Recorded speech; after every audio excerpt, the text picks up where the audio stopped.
Hey, what's up, y'all? It's your boy Scarfinger, and I really didn't expect to really say anything. I just wanted to make this painting with the leftover paint, and something happened while I was making this painting. I just kind of felt it, and it just kind of came out. I don't know if this is something that I can really describe. I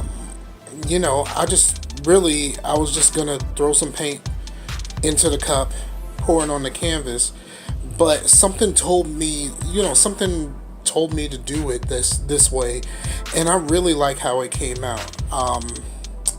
It's just, I'm using a different camera, so this might be a little difficult, and you can see my light clearly like this, so I'm trying to tilt it so that you don't see the light as much. We'll start here, just swirly goodness. Trying to tilt the camera so you don't see all of that, but oh well, it's too late now.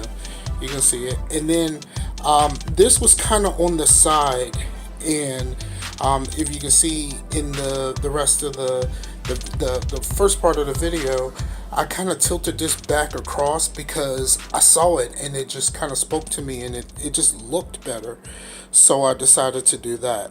All in all, I really like this. I didn't think that I was going to, especially because I didn't add any white or anything. I just used the colors from the previous pour, but I really dig this, and I hope you dig it too. Check your boy out, facebook.com/PTCAC. Holla at your boy. Peace.